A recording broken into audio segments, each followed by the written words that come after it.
Hey, good morning to everybody. Happy Friday. Happy Good Friday. It's Daryl here. It's not so bright and freaking early anymore. It's 10 a.m. here in Connecticut on the East Coast. I've been kicking around this story all morning. I downloaded a video already this morning about Tiffany Haddish. And I went to do this video this morning at 3 a.m. and I stopped. And I started again and I stopped. And I gave up. I figured I'd do it later. And it's been kicking around in my head all morning for a good 6 hours now. I'm angry. I am just, usually you see me on here and I'm happy. The story I'm going to talk about, it reminds me, I don't know, it affected me. I didn't see this coming. It affected me on a lot of different levels. I'm angry. I'm angry at myself. And I can't even explain why. The person I used to be. Okay, let me start at the very beginning here. The story is in Texas. The links are going to be right down below. There's going to be a video down below. It's down in Texas, and it just happened the last couple of days where a driver of I believe it's a fuel truck. It's a truck, like a class 2. Not the full, I don't think it's a big rig. It's like what I had a license for, a class 2. And it crosses over to this line, and the camera is inside a school bus. And it comes head on into this, well, not head on, but it sideswipes the school bus. The school bus, the driver tries, you're seeing it from her view. And like I said, the video will be right down below. And it's full of kids. And the bus starts to go sideways, it tips, and then it just rolls and rolls and rolls. A 5-year-old boy was lost, and a driver of another car. There's 2 fatalities and a whole lot of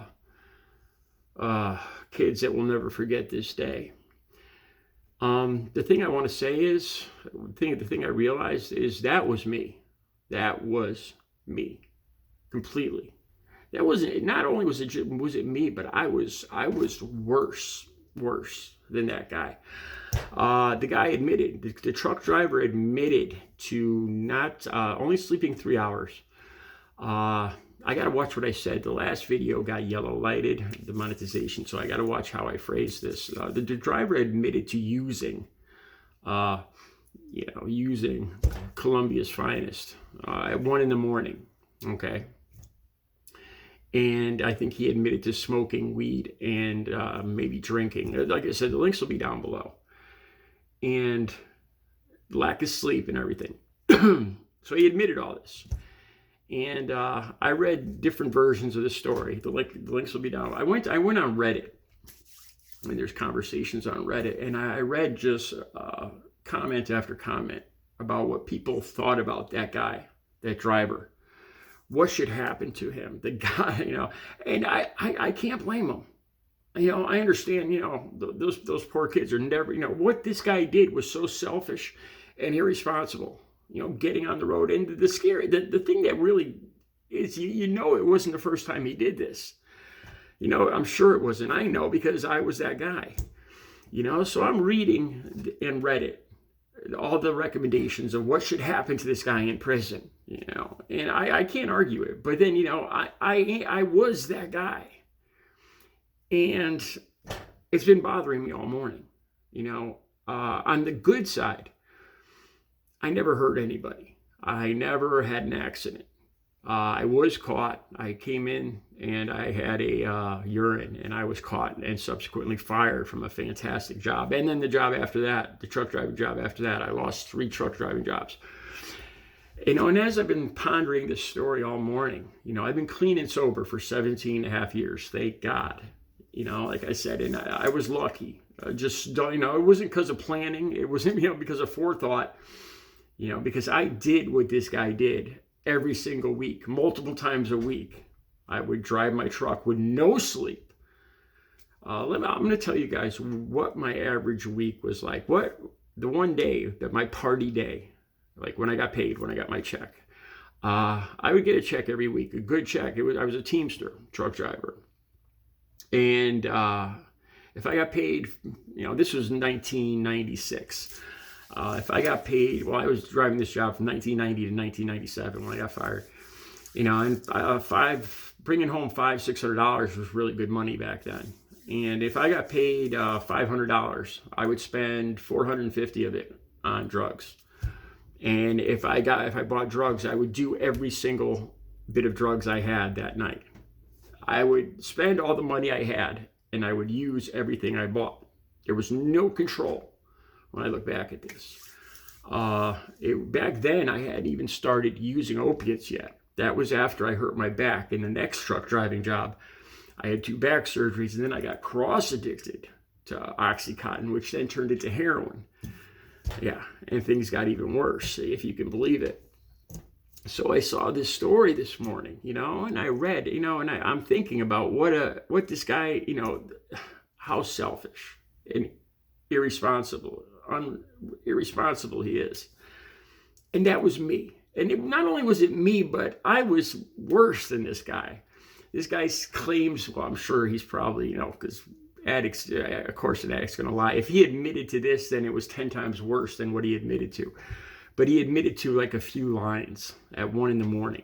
and he had like 3 hours sleep. So chances are he was me, an 8-ball and no sleep.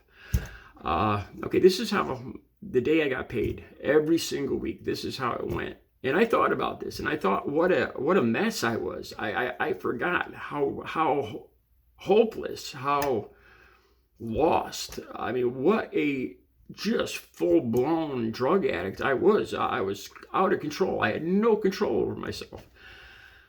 Okay, so I get my check. The checks would come in on Thursday, and I would have to get mine. I would sneak into the boss's office, and I'd go into his desk, and I'd pull my check out of the whole stack of checks because I couldn't get it quick enough.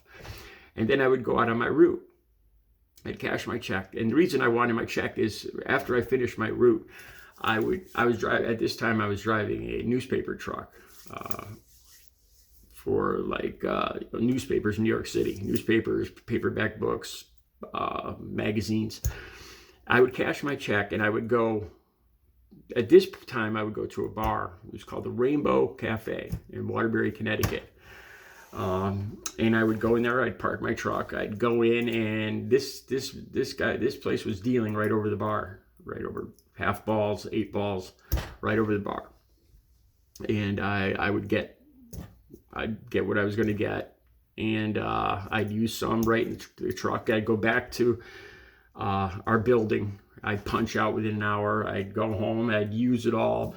I'd call for more. I'd call a dealer for more. I'd get more. I'd use that until I had no money left. Every payday, I would smoke or snort within if the only way that I would, if I bought groceries, I would have groceries left, but I would spend my entire paycheck.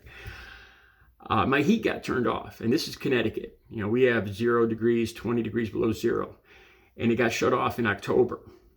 And I got a paycheck every week, and I needed to pay $400 or $500 to get the heat back on, and I couldn't do it. Every week I would just spend that whole amount on drugs instead of paying my heating bill. I took ice cold showers. I had a heater, a little plug-in heater this big. I was on the 3rd floor, luckily. And I took ice cold showers every morning just because I couldn't control myself. I could not pay my bill. Every week I would just spend the money on drugs. So it turns out one week I went to go to this Rainbow Cafe, and the door was locked. And I looked in, and it was just empty, and beer bottles, glass. Usually it was full at like 3 p.m. And I got a feeling they had been raided by DEA just a few hours earlier. You could probably Google this. The owner of the bar was caught with over 2 kilos of coke, and I just found another place to get it. I would use all night. I would probably try to kick everybody out of my house, or try to get home by maybe 1 a.m. I would have to get up at 4 or 5 because it was a newspaper job, driving a newspaper truck, and I had to be into work at 5 a.m. And I would just lay in bed, my heart pounding. And this would happen at least 3 or 4 nights a week. Whenever I could beg, borrow, or steal more money, or I'd steal magazines from where I worked, and I'd sell them to stores like adult magazines. I would steal bundles of those and sell them to get more money so I could use during the week. And about 3 a.m., I still remember the birds. I'd be laying in bed and my heart would be pounding and I wouldn't be able to sleep. I'd be awake all night. And I'd start hearing those damn birds tweeting. It would drive me insane, the birds, because then I knew dawn was right around the corner. You know, the birds before dawn comes, you hear those tweeting birds, and it was just torture. I'd been awake all night. I knew I was going to have to go into work. And I would go into work still buzzed. This would happen 3-4 times a week. I was this guy, and when I saw that news article this morning, I feel so different on so many levels. I can't really make amends for this. I can only forgive myself, which is probably what I should do, because I never actually hurt anybody. I was lucky, and in the 12 steps, you make amends to avoid this kind of feeling, this kind of guilt that I'm feeling now. And there's anger too, and just a whole bunch of feelings after this story's been in my head all day. Let me tell you about one more thing. I did get fired. Eventually I had, they had randoms for all the truck drivers. It was, regulations, DOT. And about 2 or 3 months before I got fired, one of the guys I would party with every Thursday when our paychecks came in, another user of this drug, we'd use together. And he had a random about 3 months before I did. And I was on the dock, and he got called in the office. The results came back. And he came out of the office, and he was screaming. He was crying, and he was yelling to everybody, it's unfair. I never used. This test was wrong. The retest, because I guess he got retested. And he's just screaming, I never used. You gotta believe me. And I see he kicked over a garbage can. And he's like, this is so unfair. I must have picked it up. And his theory was, his excuse was he must have picked it up from the money. The drugs must have come from the rolled up money on his hands. He swore I used with him the night before. And as he kicked that garbage can and he's crying and he's just telling everybody on the dock, after he just got fired, he's, I swear I never used, and we made eye contact. And as he's looking at me, he's saying these words and he's pleading, this is wrong, man. I never, I'm innocent. This is so unfair. And we're making eye contact. And I realize he's believing this. We just used the night before. I used with him. I saw him using all night. And now he's just looking me right in the eye in this performance. And, we're making eye contact, and he's like, it's so unfair, and I'm like, oh my God, this is just so deep. This is so messed up. This is addiction. This guy is screaming at me, and he expects me, he believes what he's saying. He wants me to believe what he's saying, even though I just used with him the night before. The depth of the addiction, when I saw that, this wasn't just a performance. He was believing what he was saying. He was living this lie. 3 months later, it was me. I got called in. I couldn't stop. I would, whatever money I had, the only way I was going to stop was death, jail. Death or jail. Or asking for help, which is what I eventually did. 3 months later, it was me. And because of what I saw, somehow I wanted to be better than him. This guy that believed what he was screaming about in the dock. And I admitted it. I admitted it all. I just said, yeah, I used. And then I asked them if I could get help, and I meant that. And they said, no. They said, you're fired. You're getting 2 weeks severance. It's in our contract, I guess it was in our Teamster contracts. The only way we could get fired from that job was stealing or a dirty urine. And I was doing both. And I lost one of the best jobs I ever had. And I got hired on a truck driving job shortly thereafter. And I couldn't even stay clean for 3 days to pass the test to get to that job. That's how out of control I was. You know, when I saw this story this morning, I forget how deep this addiction was, how far lost I truly was. You know, and I think on one level it scares me. It makes me angry that I took these chances, that I put people's lives in danger. It scares me that the possibility of karma, of, you know, in the future, me or my family is going to be driving down the road, and it's, you know, it's going to be a payback, you know, for all the times that I got away with this, that it's going to happen to me, or God forbid, my family.